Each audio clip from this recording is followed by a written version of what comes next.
Welcome back to a brand new 2024 House of Representatives prediction. Let's get right into it. As I display this empty map, when God made the earth, it was completely empty. And what I'm talking about here is that this map is completely devoid of any fill ins. Now, the reason why is because when you look at it, only a few of these races are actually competitive. Out of 435 seats, only a couple dozen are in question. And we're going to get into every single last one of those.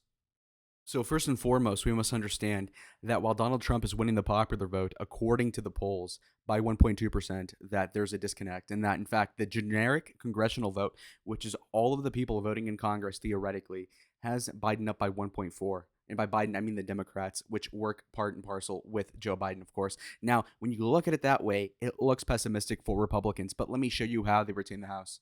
So, one key fact to hammer in right now is that while the Republicans were underestimated when Trump was first on the ballot in 2016, you notice that they were projected to lose the popular vote by 0.6% to the Democratic Party. Now, they actually won it by 1.1. But what's disarming about this, of course, is that while, of course, Donald Trump is winning this by 1, he's also losing the congressional vote by 1.4.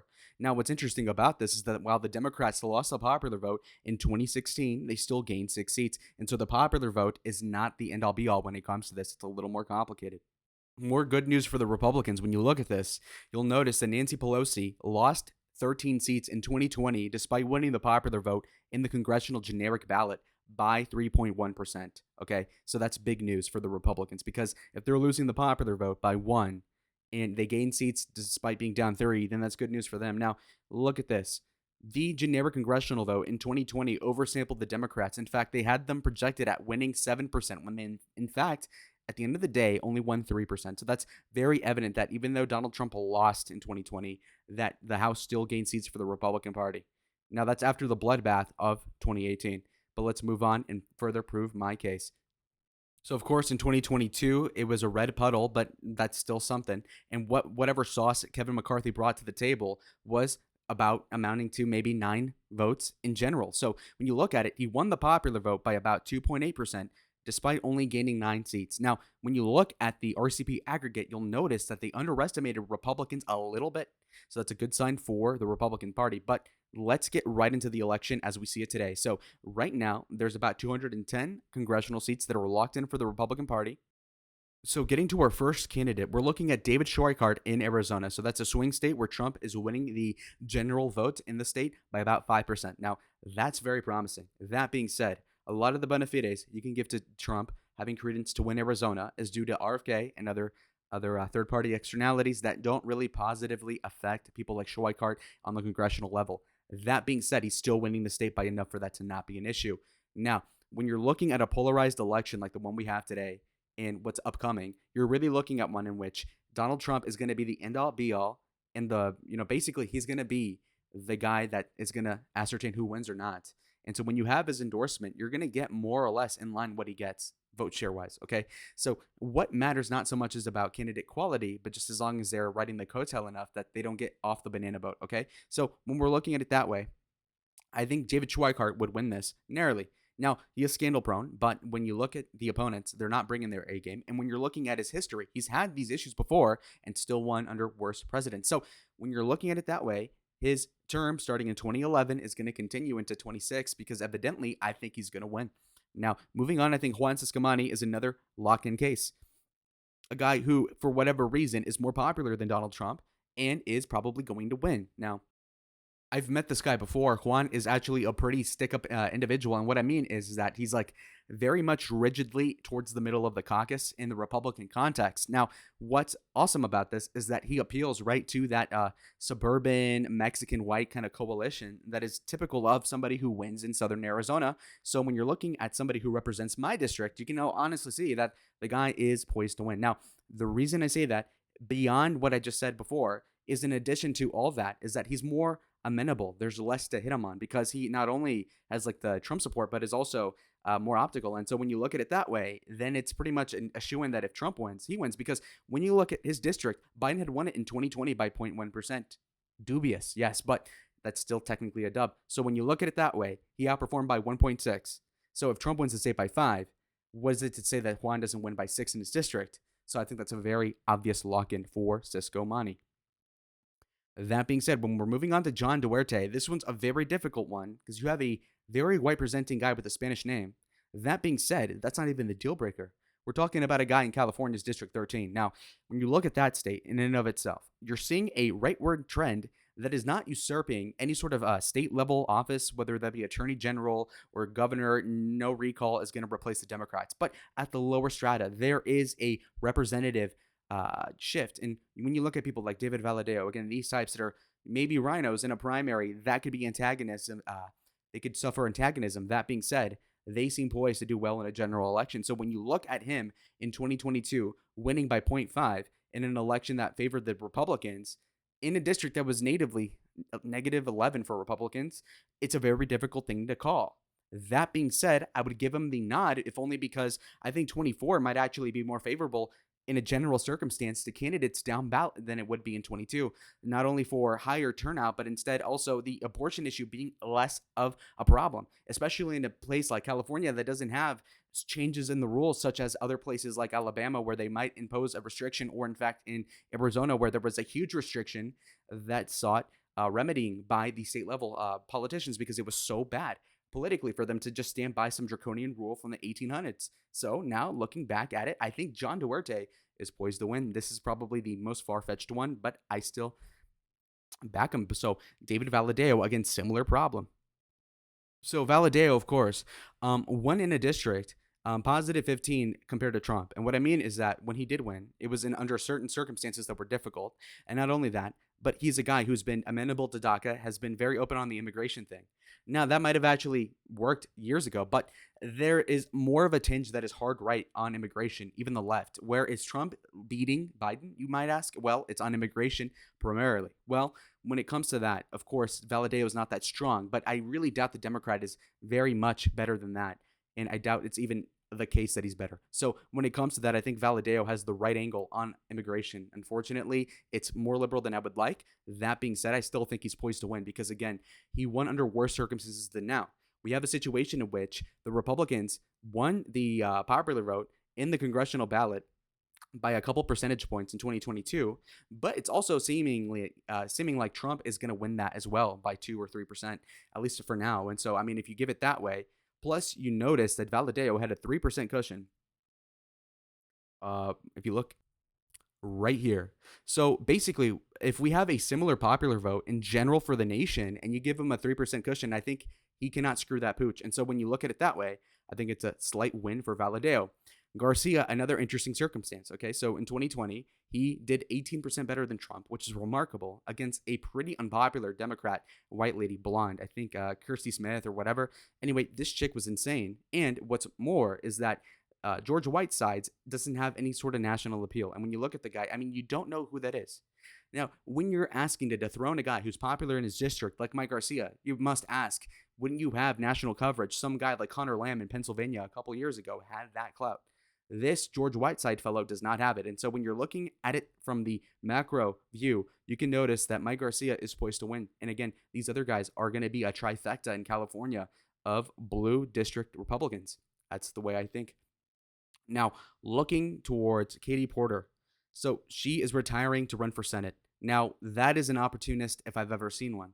And that's okay because it means that it's open game for Republicans.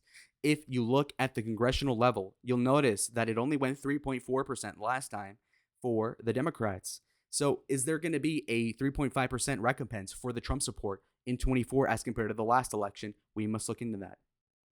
Here's one promising sign for Republicans.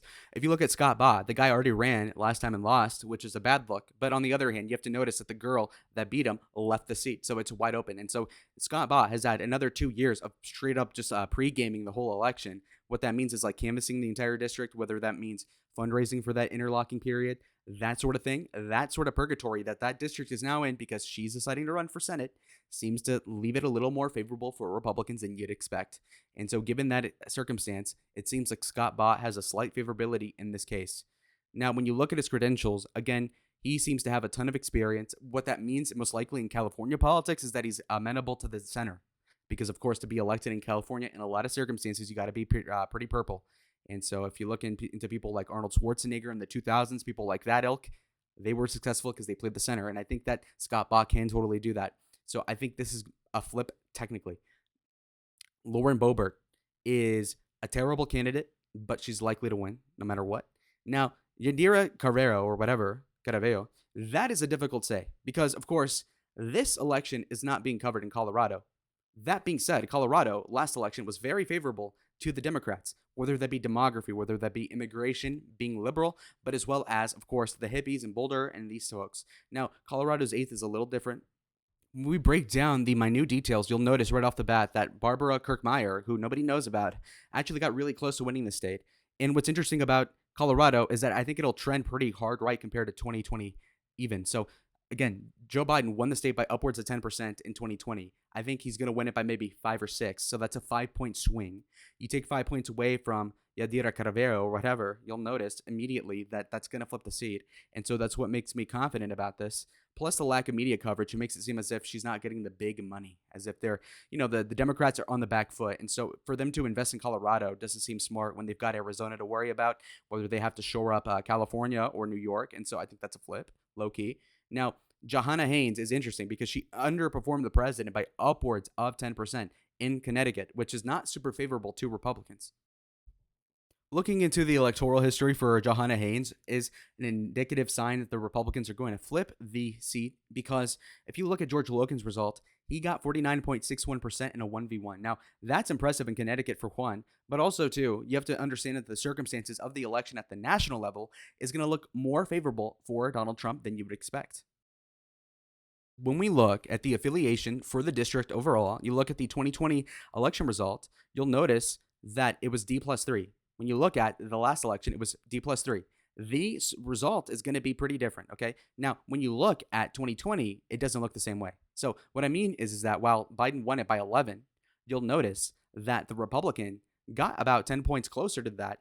And when you're looking at it that way, it seems like if they're actually going to fund this race, which they probably will, I think it's a flip, low key. Now, this could really blow up in my face because when you look at it another way, you have to understand that maybe if the Democrats actually get their mind to it, that they might shore up that vote, but they might also spend that congressional money on the swing states, thinking that they need that for the presidential election. So it's a very complicated thing. So this is probably another stretch, but we're being a little rosy in the prediction. Now, Rich McCormick, this one's a different one. It's a technicality election.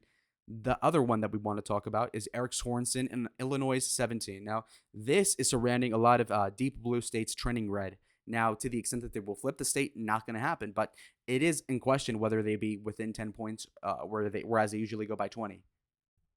This one's another far-fetched flip for the Republicans, but I can kind of see the math here because when you look at the facts, you'll notice that the Cook PVI, which is like the estimation of the partisanship, is 2% for sure Democrat. Now, that's pretty narrow given the trends in the state. So you have a state in Illinois that probably went way Democrat in 2020, but will be a lot closer in 24.